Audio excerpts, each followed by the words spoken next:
Good afternoon. This is The Synthetic Lens. I'm David Carver. This is a Musk versus OpenAI Trial Watch special from Oakland. First, the evidence note. At our 1 p.m. Pacific check, we again searched the official Northern District of California case page, Judge Yvonne Gonzalez-Rogers' calendar, court listener and recap services, DocketAlarm, Pacer-adjacent public pages, GovInfo, and targeted searches for transcripts, minute entries, exhibits, orders, rulings, testimony, and witness names. We found no May 11th trial sheet, no public trial transcript, no Doc 534 or later, and no court ruling yet on the weekend trial briefs. So this is not a transcript episode. The new courtroom reporting comes primarily from CNBC's Ashley Caput and Jordan Novitt, paired with the primary docket filings we captured this morning. Marcus Chen is here on Microsoft and the AI money machine. Stan Rogers is here for the legal guardrails. And today's new fact is simple but important. Satya Nadella finally took the stand. According to CNBC, the Microsoft CEO testified for several hours Monday and has already concluded his testimony. That matters because Microsoft has been the commercial engine sitting behind much of this trial.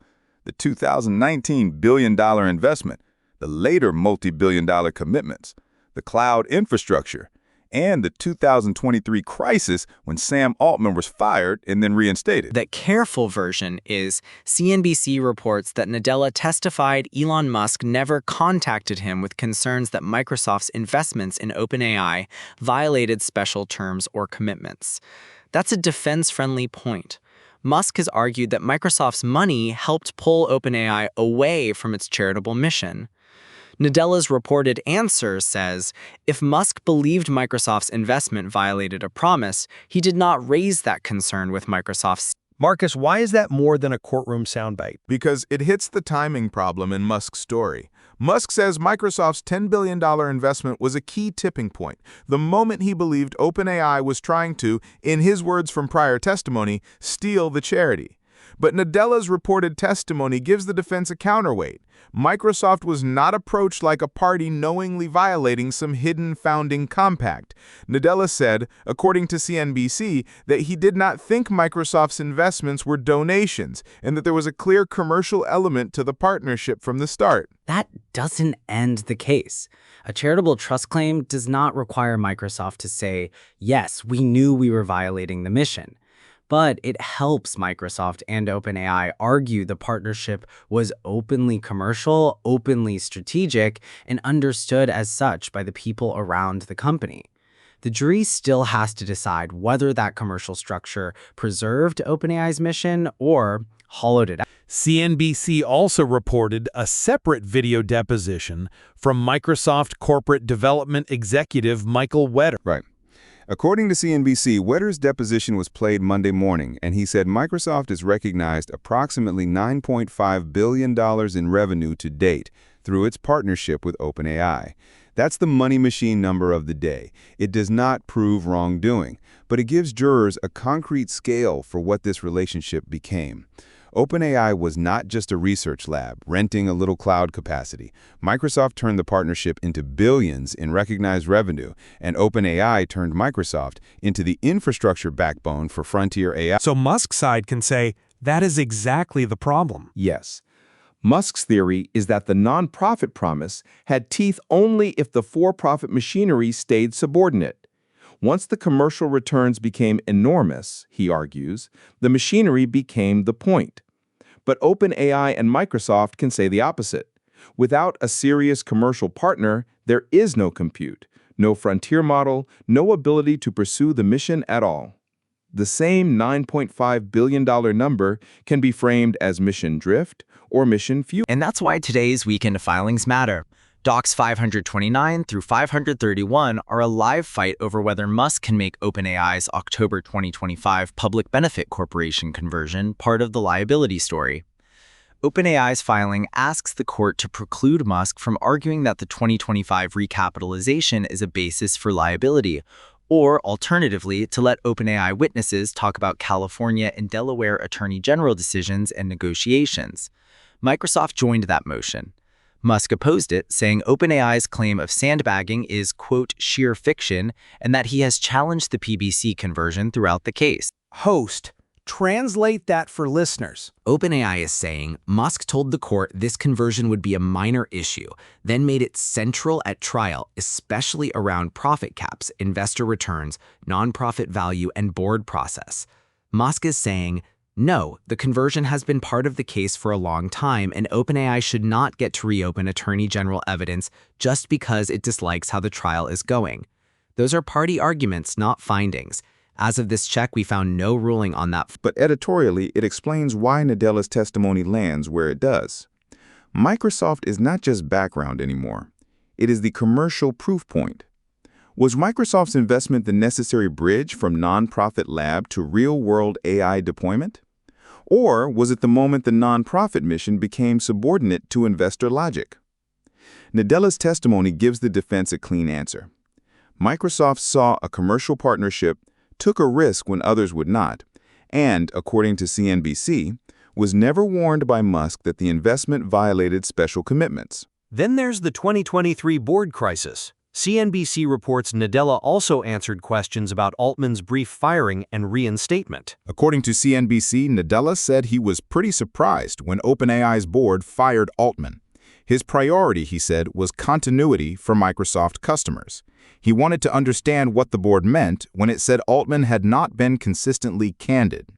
CNBC quotes him saying that explanation just didn't sort of suffice, because Altman was the CEO of a company Microsoft was deeply partnered with.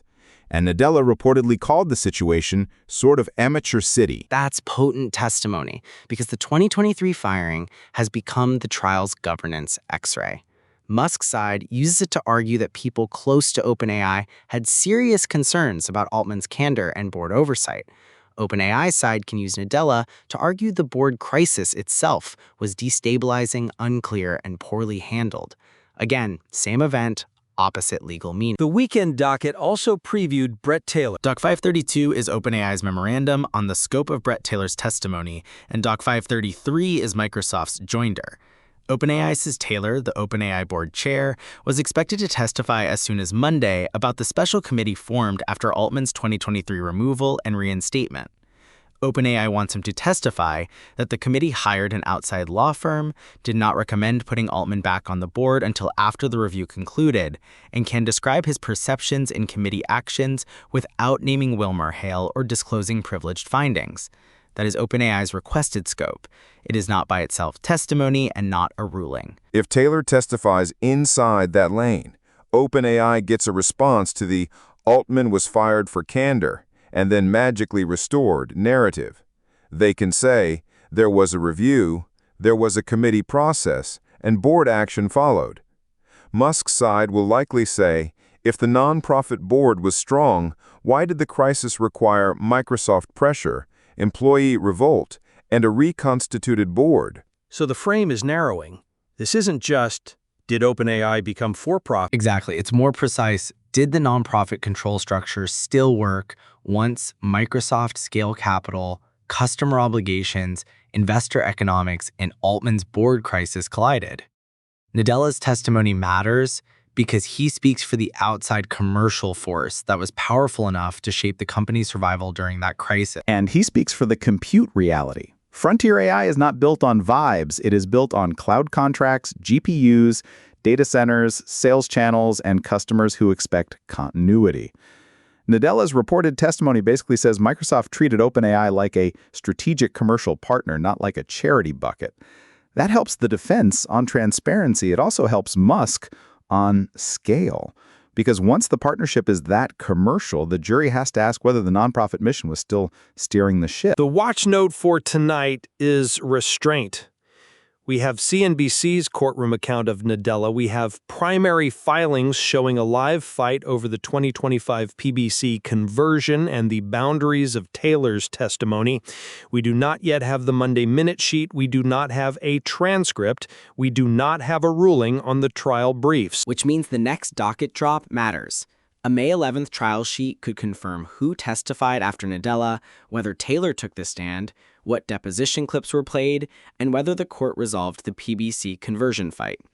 A transcript would be even better, but daily transcripts are not public yet. And the next major witness may be Altman or Sutskever. Business Insider's final stretch preview says both are expected witnesses, with Sutskever especially important because he helped push Altman out in 2023 and then reversed course. If Nadella was the commercial witness, Sutskever could become the internal governance witness. Altman, obviously, is the credibility witness. Here's the lens. Nadella's testimony does not decide Musk versus OpenAI, but it puts the commercial partnership in the witness chair. Microsoft says it was not warned by Musk that its OpenAI investments crossed a legal or mission line. Musk says those investments helped turn a charity-backed AI lab into a profit engine. The court filings show both sides now fighting over whether the 2025 recapitalization can be treated as part of that alleged breach, and whether OpenAI can tell jurors that state attorneys general did not object. That is where the trial now lives, not in the mythology of 2015, but in the machinery of 2019, 2023, and 2025. Cloud money, board control, special committees, profit caps, public benefit corporation conversion. The question is whether those mechanisms preserved the mission or became the way the mission was rewritten. We'll keep watching for the primary record. I'm David Carver. Stay critical.